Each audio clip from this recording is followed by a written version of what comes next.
Okay, because YouTube removed the original video I did of this, I'm going to do it again, hopefully make it so significantly quicker. So what I've done, I have put in a complaint report to the Bar Standards Board, who are there supposedly to hold rogue barristers to account. We are dealing with two rogue barristers in Formula One, okay? They are being party to a facade of a legal case that the world believes is this notion of Felipe Massa challenging the 2008 result, wanting to be known as the champion of that year, and seeking £64 million in damages. That case is doomed to fail. The case that is constructed by this one, Nick DeMarco, is so flawed. I've absolutely destroyed it in my other videos. That case has no grounds whatsoever to succeed, and the tiny bit of damage that Massa did suffer through the events that took place in no way look like £64 million worth of compensation would be applicable to it. In absolutely no way. Maybe Massa should get something for the manner in he was treated, in as much that because they didn't disqualify Alonso and because they tried to conceal it going into that race, Massa was under the impression that he had to overturn a 7-point deficit until that halfway through the last lap. And at the moment Massa crossed the finishing line, he felt that he was in a position to do that, and then had that taken away from him when with the Hamilton on block overtake. But had the FIA had done the right thing, not tried to conceal it, disqualified Alonso from Singapore, reset the points in that championship, Massa would have actually been aware going into that Grand Prix, at the start of that Grand Prix, that actually have got to overturn a 9-point deficit. So not only have I got to win, I've actually got to hope that Lewis Hamilton finishes below 7th in this race. And when he crossed the line, he'd have soon found out from his team Hamilton's in 6th. It's still not enough. So he wouldn't have got excited. His father and his brother wouldn't have there been celebrating a world championship because they'd have been made aware of that. So the show created the drama, took people through that emotional roller coaster, and then the disappointment of losing it after he thought he'd won it, and it was all part of what Bernie wanted to cover up, but it created that moment as well. And then Massa's the victim of that, and then you get the people laughing at that, pointing the finger and laughing at it, going, this guy thinks he's won, and look at them cutting short their celebration. Do you know what I mean? You shouldn't. That's just horrible to treat people like that, and that's what they did. That is the extent of really the damage done to Massa and his family, and it's horrible to put people through that. And actually, the people that did that should pay a consequence for that and compensate Massa and his family for that, because you've embarrassed him on a global stage. Yes, you could argue that he's celebrating prematurely, but he's still been subjected to that level of abuse and emotional turmoil due to a cover-up and not putting the true dynamics of the situation clear for everybody prior to the beginning of that final Grand Prix of the season, which they should have been capable of doing. So whilst there is a small damages claim for Massa, it is nowhere near the region of the £64 million being claimed by Nick DeMarco, and the kind of level of compensation is, Nick DeMarco wouldn't get out of bed for his share of that, would you, Nick? No, it's yes, you're far too valuable to represent anybody for anything less than what you believe something's worthwhile for, is it, Nick? Anyway, what that video was doing was demonstrating the true level of corruption of what is going on. So this guy constructs a case for Massa, claiming £64 million, and everything that he says is flawed or the opposite of truth, or in no way proportional to the damage that Massa actually suffered. Okay, the notion of the championship being decided by the FIA's actions is incorrect. The notion that the championship was decided by Renault's actions is entirely incorrect. Yes, Renault caused a situation that was a safety concern in that race, but safety concerns happen organic anyway. Teams respond to them safety concerns because the FIA respond to them safety concerns. So the FIA see a safety concern and they deal with it in accordance with their regulations. So that's what they did. The teams know about it. The teams are all subject to the same conditions. All teams, okay, all had the choice, and some pitted, changed their tyres, refueled their car, got back into the race, were still challenging for points, and the race continued. Points were earned, and everybody moves away from that event. And the only reason that Massa didn't was because his team messed up and released him with the rig attached, released him too early. Were it not for that, Massa would have been released back into that race, still competing, still have got points. And, you know, at that stage, when it gets revealed about the Alonso situation, that's when the disqualification of Alonso is done and everybody shuffles up. And then if he finished in the points, Massa would get more points. But he didn't finish in the points, and he didn't finish in the points because Renault, sorry, not because Renault cheated, because Ferrari messed up. Renault cheating, yeah, it impacted that race. But anything impacts a race. Anybody crashing at any race impacts the race. Any spectator walking onto a track impacts the race. Any bit of debris on the track impacts the race. They deploy the safety car, it wipes out all of the previously built up advantages. Teams have the option of going into the pits. Some do, some don't. They're not forced to. Sometimes it's a situation if they don't, then they disadvantage themselves by not. But nobody's forcing them to do it. It's not mandatory that they do. So they've got the option. They did that. They elected to do that because strategically, faced with this situation that everybody else is faced with as well, it's the right thing to do. And then they messed the process up. And we've got people in the comments saying, yeah, but it created a highly pressured situation. Every pit stop is a highly pressured situation. You want to get it right. You want to get it done in the quickest time possible. We've got so many ridiculous comments where people don't even know how to think. And the difference between Singapore 2008 and Abu Dhabi 2021 is that the FIA didn't carry out the regulations. There's your difference.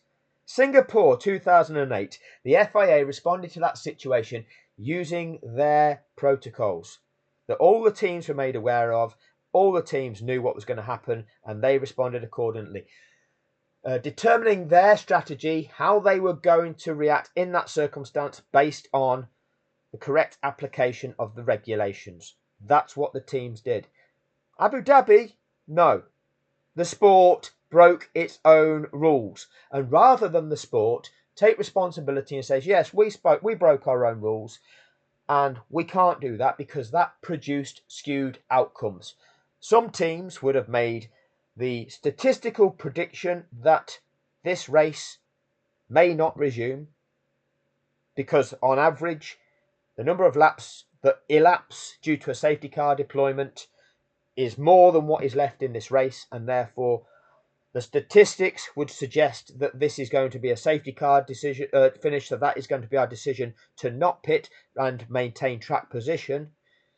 As soon as you go breaching those regulations, as soon as you go doing something different, you obliterate that.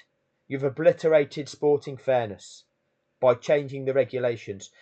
You've obliterated sporting fairness by just taking 5 lapped cars out of the way and leaving 3 in the running order. 2 blocking off 3rd from 2nd. 1 in between 4th and 5th. The 5 that you did release, you left them stranded a third of the way around the track by the time the final last illegal lap resumes. But with the first of those 5 cars, 7th place Norris, 2/3 of a lap behind 6th place Gasly. That is not a fair restart condition. It's not valid. And the FIA, their response to that whole process was, oh yeah, a guy made an error. He didn't mean it. You know, it was all done in good faith, and that's our decision on this. We've decided that we've had a look, and we know that he didn't mean it, and he wasn't being nasty to anybody. So that's how we've decided it's going to be, and that's final. That's what the FIA did at Abu Dhabi 2021. After Mercedes appealed and validly appealed to the stewards, and the stewards dismissed that appeal by corruptly inviting Red Bull into that.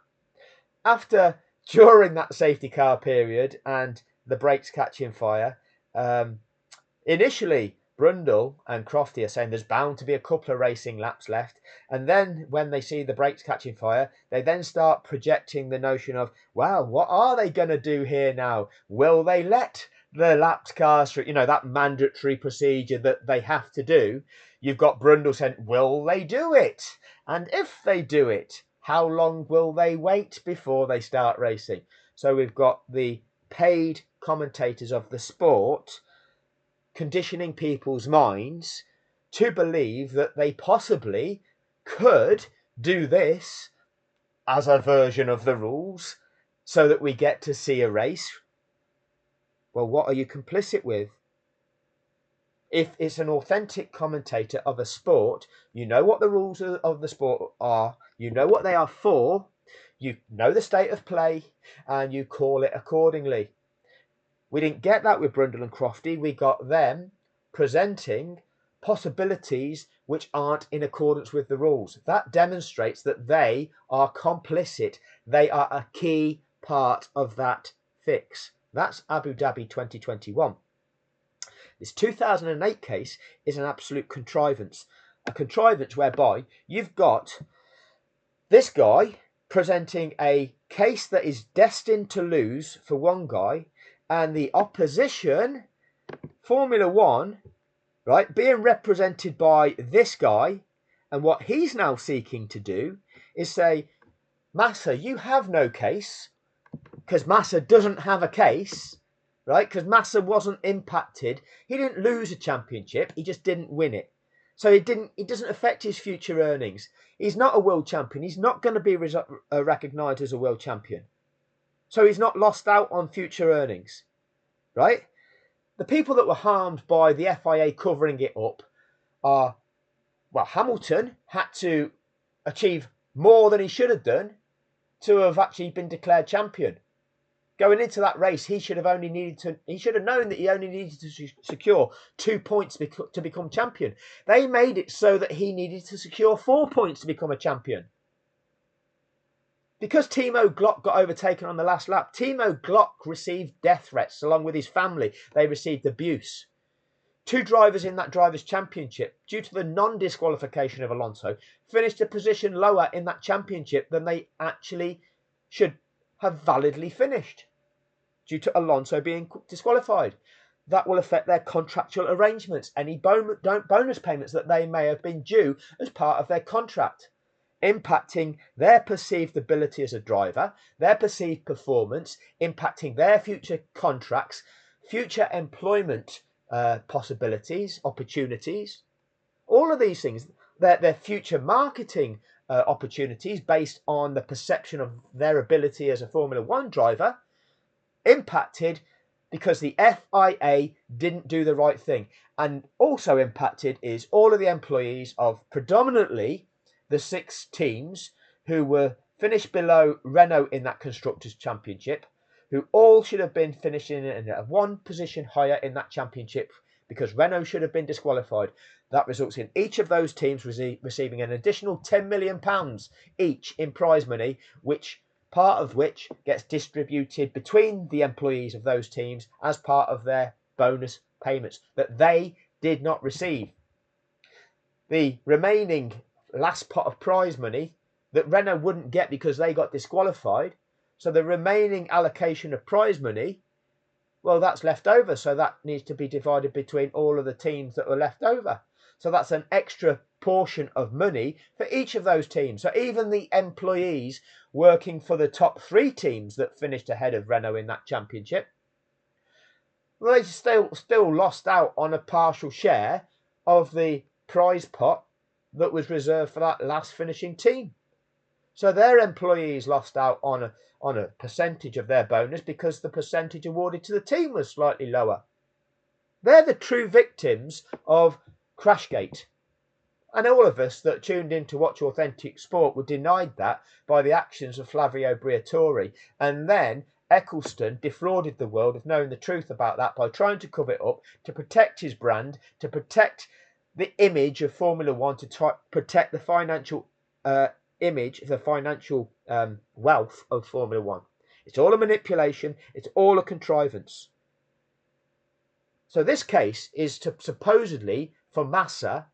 And yet what the reality of the situation is, this guy is representing the FIA to destroy Massa's case, which he will, and in return for doing that, wants to now create a precedent that is seeking to suggest that this notion of finality, a cornerstone of the law, finality, once something has happened, we need to now, the FIA and Formula One, have a legal ruling where it can't be gone back on and legally challenged. That becomes the result set in stone. They want that legal precedent being created. And if I pronounce that incorrectly, I'm sorry. It's due to my poor ability to pronounce the word. Ultimately, if they achieve that, what it does, it acts as a legal device to prevent them being held to account for the crimes they committed at Abu Dhabi 2021, which was a global fraud, defrauding a global watching audience of 108.7 million people in contriving the outcome of a sport. This guy, a King's Counsel barrister, is engaging in a legal dispute, a facade of a dispute, on behalf of a corrupt body, which is Formula One and the FIA and Bernie Eccleston, and he is seeking to utilise this to create a legal precedent to protect the governing body of the sport and the sport itself from being challenged about the frauds that it has perpetrated.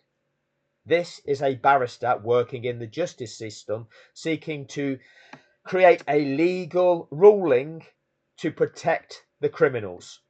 And this guy is a judge as well. Not only is he a barrister, he is a UK judge. He was appointed a deputy High Court judge in 2023. A UK judge taking on an argument for a corrupt criminal entity seeking to produce a legal argument and a legal precedent that will then be noted as the law when it comes to circumstances such as this. That means that Formula One and the FIA cannot be held to account for what took place in Abu Dhabi 2021. This is what corruption looks like. The UK justice system, the UK judiciary, a UK judge seeking to pervert the course of justice by representing criminals to seek to produce a new law, in effect, to protect criminals. And this is a UK judge. You are looking at a criminal. David Quest QC is a criminal judge. This is the sort of person that can judge on an issue that may impact your life. This presents himself as a man of integrity in a suit. Could be, when he's acting as a judge, could be referred to as Mr. Justice or something like that. Whatever fucking title they give themselves at various levels of the judiciary. This is the sort of person that we are dealing with. And I've dealt with 6 of them. And they are corrupt. This is what they are. They are presented as being people of integrity, people with qualifications. He's got nothing more than a law degree and a willingness to perpetrate crime. That is what this man is. There is no such thing as a judge degree. All he does is rubber stamp contrived deals at that kind of level when you're dealing with that sort of thing. And this is the facade. It's for commerce. It's for commerce. It's for the exchange of money. It's nothing to do with justice. And they create these corrupt mechanisms to protect those with the money. Justice is a version of how much you can afford.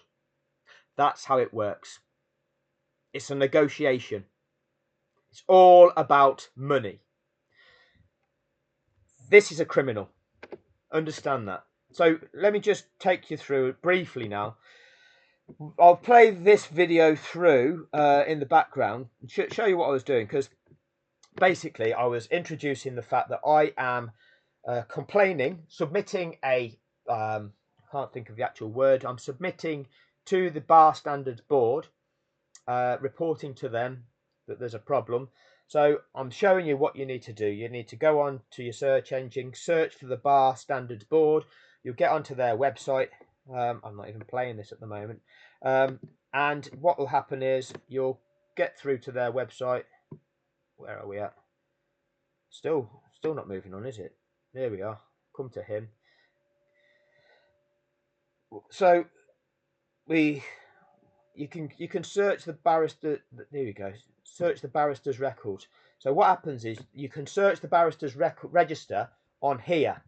So this is showing you how to do that. When you search the barrister's records, you can actually type their name in and their records will come up on there. So you can find these barristers' details. They're all public information that you can get from there. And then you can go to where it's got report of concern. Takes you onto that form. And you've got to fill in the details of the barristers that you are reporting on that form. It takes you through all the various fields within that form, and you have then things to complete. Now I'll show you what I completed when I'll just come out of this and show you the text that I use. I actually copied and pasted that text in the description box of that video. For those of you that got so far through this video, and actually when I was reading out the text that I put in the box, I've actually amended it slightly. What actually took place when I was recording that video is I got to the end of it and all the text disappeared from those fields. But because I'd recorded it, I could go back through my recording and put that text back in. And I noticed a couple of errors or a couple of ways I preferred to reword it. So that's what I then did. I then submitted got to stage 5 and submitted. So they have, the Bar Standards Board, they have that report and they are in possession of that. And it needs to be exposed. And what I'm doing, I'm going to read out what I wrote. And the importance of me reading out what I wrote is so that you are aware of the situation. Okay? Everybody needs to be aware of the corruption that we are subject to in this world. Any of us that may encounter a problem, any single one of us that may encounter a problem, and that problem that gets then dealt with by the so-called British justice system, you become susceptible to the competence and integrity of that system. That system is riddled with incompetence and corruption and individuals who are criminals. Criminally corrupt. This man is criminally corrupt. A so-called agent of so-called justice seeking a legal case to absolve his client from consequence, not only in that case, but to create a legal ruling to protect his client from future challenges, from future consequence for fraud that his client is categorically guilty of. And this is somebody who acts as a UK judge, seeking to pervert the course of justice by creating a device to protect criminals. This is the British justice system. And how they create law is they get the learned, the legal scholars, people like this, corrupt individuals creating legal devices, and that's where you get, oh, there's a legal loophole, everybody. What's a legal loophole, everybody? That's where somebody who is corrupt, who is arguing for something on behalf of somebody with big financial interests. So they do something corruptly in the interests of the wealth. But it's just a loophole. Don't you worry your little head. This is a loophole maker, everybody. This is a grey area maker, everybody. When really, justice is just the difference between right and wrong in the context of a given situation. And you rely upon the notion of law, okay, to do that. Principles. You can't write the book of law because you cannot cover every set of circumstances that will exist. The number of circumstances that will exist is infinite. So what you have to do is assess the specific situation that you are presented with, not rely on precedent. Oh, a few years ago, something else happened that was similar to this, but not the same, because several things were different. And the judge ruling on that case decided this outcome, so I'm going to copy his outcome. That way, I'm covered. No, you're not fit to judge if that's what you do, because you are not determining the explicit and specific implications of the specific situation you are being asked to judge on. I've experienced this in a different case as well, where I had a family member being taken to court, and a barrister. Well, we went to the court, and the judge asked the barrister what the law was on that specific aspect of law. I was thinking, well, why are you asking the barrister for? Surely it's the you as the judge should know the law. And then the barrister went, oh yes, this is clearly a version of this. This is just like the example we teach the students at university. You know, where the crane is overhanging the blah blah blah.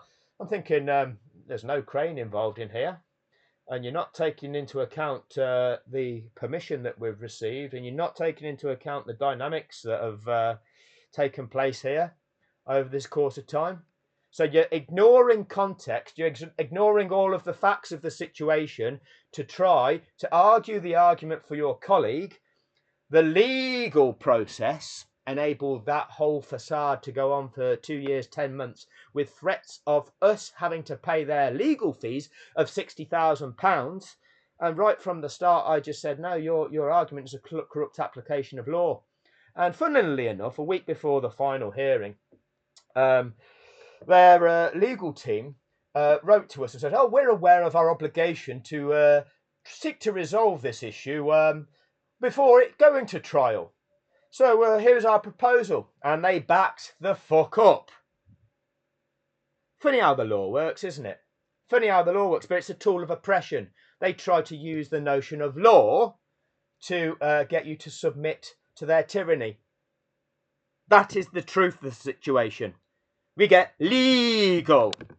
And it's corrupt individuals like this who facilitate it, that put people under duress for 2 years and 10 months to enable their chums in the Freemasons' lodge to rape people out of money. This is the corrupt British justice system. You are looking at the face of evil, everybody. Anyway, this is what I wrote in that report to the Bar Standards Commission or Bar Standards Board. And I'm under no illusions. I'm expecting this to be just as corrupt as the Judicial Conduct Investigations Office, who are an entire facade, who refuse to investigate the conduct of judges, who will not hold judges to account for their corrupt decision making, their fraud, their failure. I had a judge backdate a court order after the defendant had breached it. What is that? That's a fraud. You're pretending that you've put in place a protection. It didn't exist. The person committed what I was seeking to protect. And now they go, oh yes, we'll award you the injunction.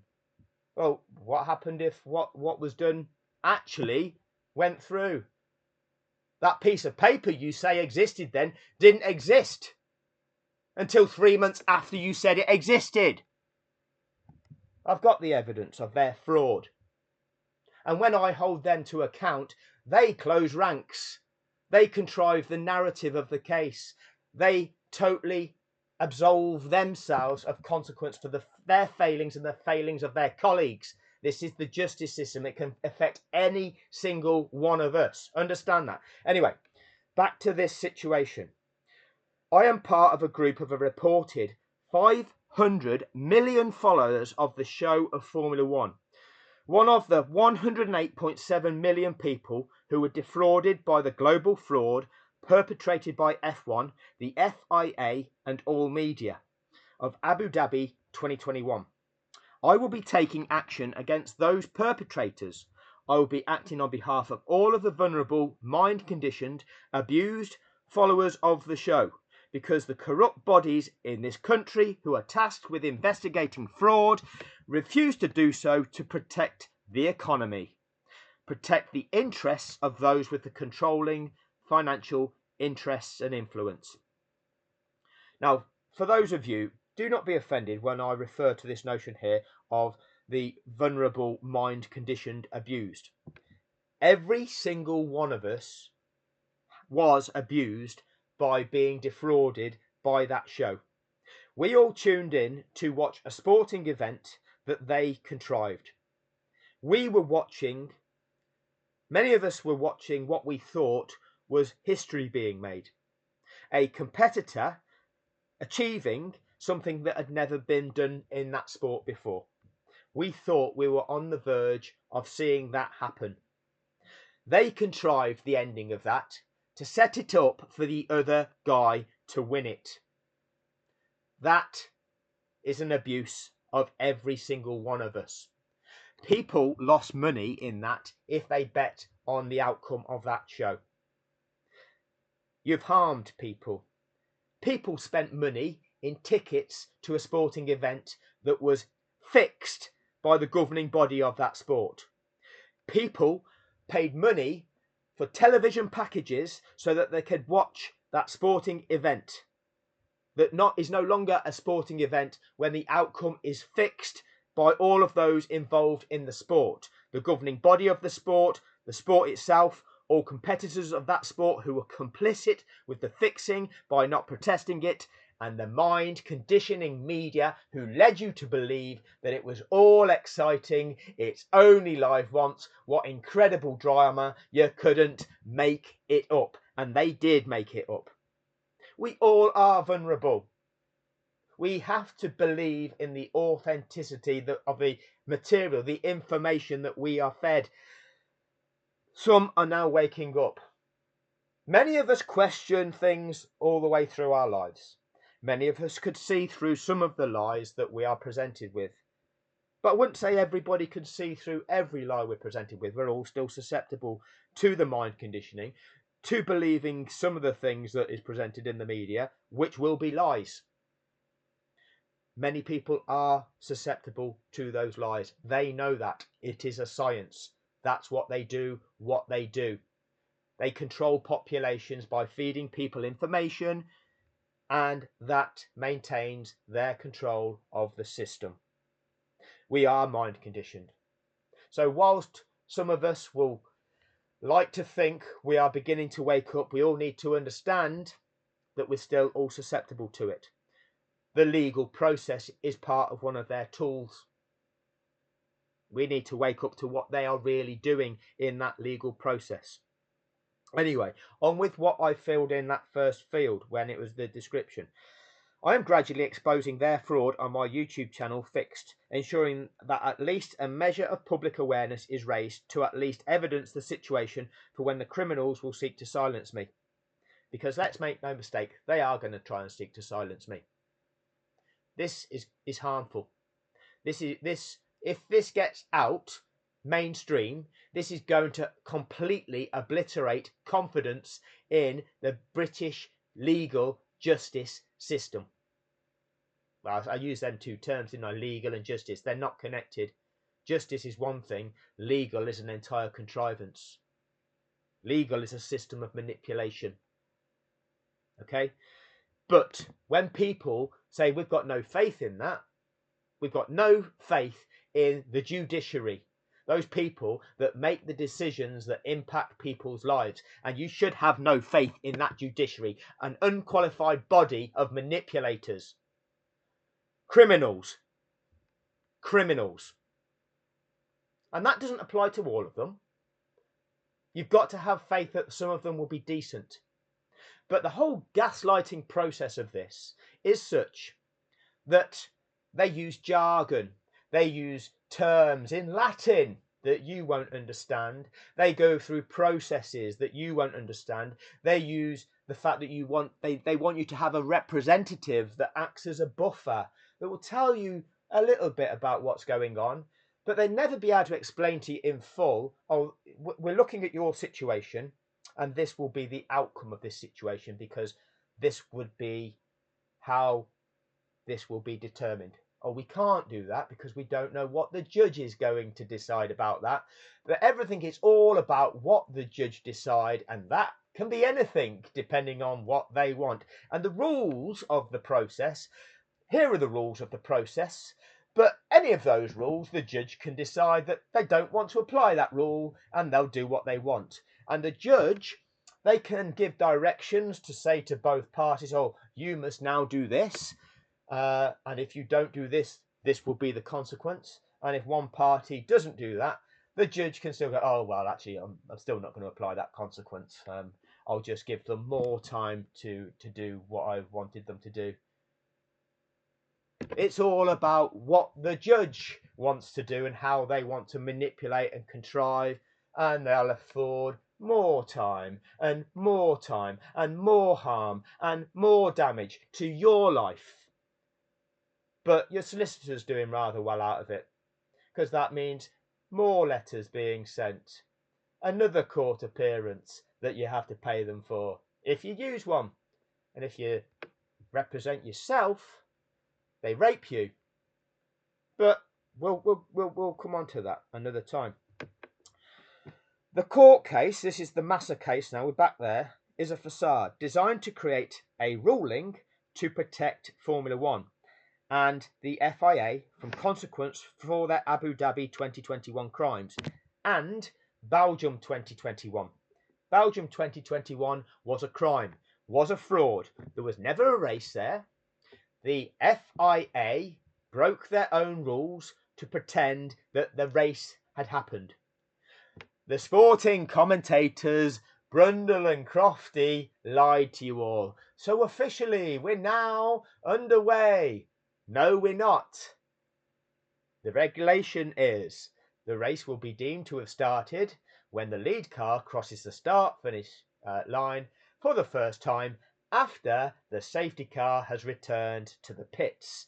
Belgium 2021 never happened. It was never a race in any way. They perpetrated a fraud. They pretended something had taken place. They gifted Max Verstappen 12.5 points. Lewis Hamilton was gifted 7.5 points. Every driver who was gifted points in that event should have received nothing because nothing took place. There was no competition. Nobody was ever at any stage permitted to compete with anybody else. Oh, qualifying though. No, that's called qualifying. That sets your starting position for the race. That's not the race. The race is about the race. Your performance in that race determines the points. No race ever took place. That's what this is about. We were all defrauded by Belgium 2021. This barrister here wants to, not this one, he's part of it though, because he's part of the act. This is an expert that's being put in front of us. Oh, well, if this expert gets it wrong, then none of us know. Because if he's the best and he can't make a case out of this, and he's beaten by this one who's also the best, and he's obviously now been able to get through this law, which means the FIA can't be held to account for the fraud that they did at Abu Dhabi, that they did at Belgium, that they continue to do by having stewards that give outcomes to stewarding decisions that benefit certain competitors and penalise other competitors disproportionately. That's manipulation. That's also a fraud. But this guy wants to produce, it's not this guy, well, he's, like I say, part of it. This guy wants to ensure that the FIA can never be held accountable for that. A UK judge producing a law to benefit corruption and fraud and manipulation. That is the face of evil. That is the face of evil. So we'll come down to what I wrote. The so-called case, reported to have been presented by Nick DeMarco KC, is a fraud, designed to lose, designed for the other party to win, in order to achieve legal protections in seeking to absolve themselves of consequence for their crimes. This makes Nick DeMarco guilty of seeking to pervert the course of justice, acting in contempt of court, and being part of a criminal conspiracy to pervert the court of justice. David Quest KC is acting on behalf of a criminal enterprise seeking for a legal ruling to protect the criminals from consequence for their crimes, along with future protection from consequence for their ongoing fraud. Massa has no real case, certainly not to the magnitude of that being presented, yet DeMarco is presenting a claim for 64 million. It is designed to fail. So why I'm reading it from this is that each of them fields I filled in on their online form, I copied it and then I've pasted it into like a blank email doc. So I've got the whole thing that I could then copy the whole thing from the various different fields into what will be the description box for this video. Providing, see how long it stays up on YouTube, because obviously they're going to want to remove this information. So if you get chance, please download or copy this video and try and spread it on social media. The world needs to wake up to the corrupt criminality of the UK justice system. So, what do? David Quest KC is acting on behalf of a criminal enterprise seeking for a legal ruling to protect the criminals from consequence for their crimes, along with future protection from consequence for their ongoing fraud. Massa has no real case, certainly not to the magnitude of that being presented, yet DeMarco is presenting a claim for 64 million. Sorry to repeat that. It is designed to fail, designed to create the ruling and hence legal precedent sought by the criminal F1 and criminal FIA. The harmed parties in this facade, let me just scroll down a little bit. The harmed parties in this facade of a case are at least Glock, who received death threats, Hamilton, who was made to achieve 4 points rather than just 2 in that race, and also now is having his achievements cast doubt on. You are undermining a world champion. You are harming his public image. You are harming his potential commercial image rights. Heifeld, lower finishing position in that championship. Less of a contractual bonus perhaps. Future contractual agreements. Future opportunities. Future commercial marketability of him based on his perceived ability as a driver, based on his finishing position in the championship. Same for Kovalainen. And likely to be in excess of 6,000 personnel whose bonuses were impacted by the fraudulent cover-up. That price pot, if it wasn't redistributed appropriately to all of those teams, disqualifying Renault, then those personnel missed out on that greater share of the greater prize pot that each of those teams would have received. And then the prize pot left over for that last team in the championship then gets redistributed between all teams. All employees of all teams would have been entitled to a specific share of that, and therefore they all lost out. This is what the corruption does. This is how it impacts people's lives. So, moving on from that. This is all clearly explained in my multiple videos about the situation on my YouTube channel Fixed. Feel free to like and subscribe and let me know what you think in the comments section. Yes, that did get put forward to this corrupt organisation. I'm not interested in legal word gymnastics to attempt to present otherwise. DeMarco seeks money for damage that Massa did not suffer. This case will cause Massa damage. What has he been promised? When Massa loses this case, you're going to get the wank boys creating the memes of Massa crying, looking at Massa going, ha ha, this guy thought he was going to be champion, ha ha, blown out the water, and taking the piss out of him for losing. Massa might know that. They might have actually cut Massa a deal so that he can be puppeted for that, and he might be happy to take that role. Just like Massey. Massey took money, and Massey now says nothing. It's all part of corruption.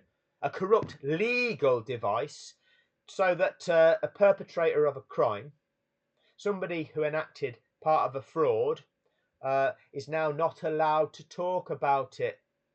Oh, that's a legal device, everybody. You know, that device that is there for justice or to protect whose interests? Oh, the fraudsters. That's the legal device, everybody. Understand who creates these legal devices and who they actually protect. So, DeMarco, the presented expert, has had his case exposed as being fraudulent and harmful, likely to produce reputational damage to Sir Lewis Hamilton, impacting Sir Lewis Hamilton's commercial interests. Yes, I do realise that your game is really about money and projecting that you are protecting people's monetary interests while simultaneously trying to grab as much of it for yourselves as possible via behind-the-scenes negotiations between esteemed barristers, carving up the spoils for themselves and getting a qualified judge to rubber stamp the deal and call it law. The entire facade is a perversion. I demand that the bar takes responsibility for those who have acted in such a way that it could shatter the public perception of your integrity.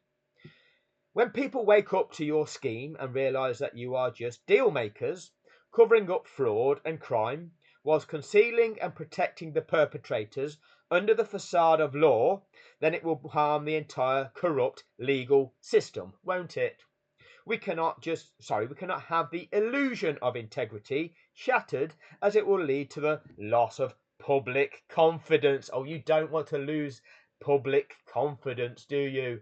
So you've got to just inform the public of what you want to inform them of so that they remain confident in those of you that are corrupt. Oh, but they're still confident in your integrity, aren't they? We don't loss of public confidence. We don't want them to know what's really going on in our so-called justice system. I demand that DeMarco and Quest are made examples of publicly. So that was that one. Another field I filled in. I shall be contacting Lady Chief Justice Sukar about this matter, along with that of 6 corrupt raping judges that she is responsible for, who have also perpetrated crimes and perverted the course of justice. So I'll be contacting Lady Chief Sue. Great name for a lawyer, that is, isn't it? Quite apt for the sport of Formula One. I present you with a choice. This was the final field, I think. You can do the right thing. You can seek to eradicate the corruption and seek to clean up the British justice system, or you can continue being corrupt, gaslighting with legal. I will not be playing legal. I will be ensuring justice, holding the perpetrators to account for their crimes and protecting the people. I have oh, and this is the other thing. When you go through this, you fill in your own details, and it asks you if you've got any special needs regarding communications. Obviously, I clearly do have special needs, and I made the bar aware of my special needs, and this is one of my special needs, and that is I have a condition where my tolerance threshold for bullshit has been irreversibly depleted due to being subject to the chronic rape perpetrated by HMCTS, the judiciary, the JCIO, and every other facade of regulatory bodies. Please ensure that this situation is handled appropriately in order to prevent what would then become the requirement to mobilise the people in order to overcome tyranny.